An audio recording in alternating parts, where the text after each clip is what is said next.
Hi friends, welcome back to our HTML learning series. In our last session, we explored multimedia elements in HTML and learned how to add audio, video, and YouTube content to web pages. Today, we're diving into another crucial topic: HTML attributes and entities. Before we get started, if you haven't subscribed to our channel yet, make sure to hit that subscribe button and turn on the notification bell so you don't miss out on our latest tutorials. Let's jump in. Coming to first point, global attributes in HTML. HTML global attributes are special features that you can add to any HTML element to improve how it works or looks. Here are some important global attributes you'll frequently use: ID attribute, class attribute, style attribute, data attribute, first id attribute. The id attribute gives an HTML element a unique name. This is useful for adding styles with CSS or finding the element with JavaScript. Example: this code creates an HTML heading that displays the text "Welcome to my website." The h1 tag represents the most important heading in HTML. The id equal to main heading assigns a unique identifier to the heading, which can be used for styling with CSS or targeting the element with JavaScript. Second, class attribute.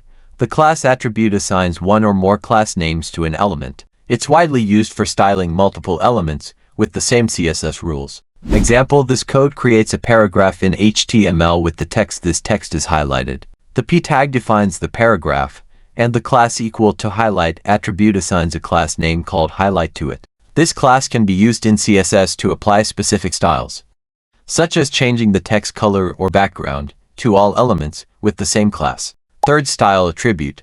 The style attribute adds inline CSS directly to an element for quick styling. Example: this code creates an HTML heading with the text styled heading. The h2 tag represents a second-level heading. The style attribute is used to apply inline CSS directly to the element, setting the text color to blue and the font size to 24 pixels. Fourth, data attribute. The data attribute stores custom data within an HTML element. It's particularly useful in JavaScript for dynamic content manipulation. Example: this code creates a div element that displays the text user profile. The data user id equal to 12,345 is a data attribute, which stores custom information about the element. Data attributes are useful in JavaScript for accessing and managing extra data related to the element. In this case, 12,345 could represent a unique user ID for reference in scripts or dynamic content updates. Coming to second point, special characters and entities.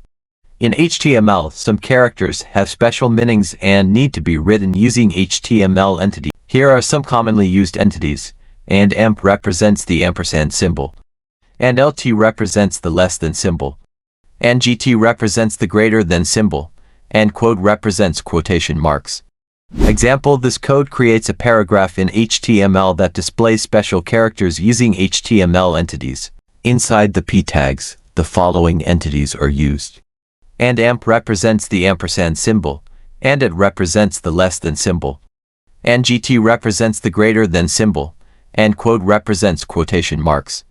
This method makes sure your special characters show up correctly on your web page. Topics covered in this video: how to use important global attributes like id, class, style, and data. How to display special characters using HTML entities like an, amp, and lt, and more.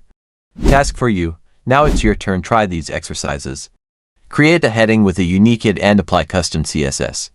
Use the class attribute to style multiple elements. Practice displaying special characters using HTML entities. That's it for today's lesson on HTML attributes and entities. Now you know how to enhance your web pages using essential attributes and display special characters effectively.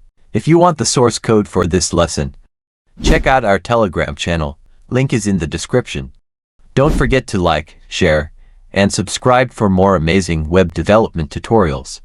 Thanks for watching. See you in the next lesson.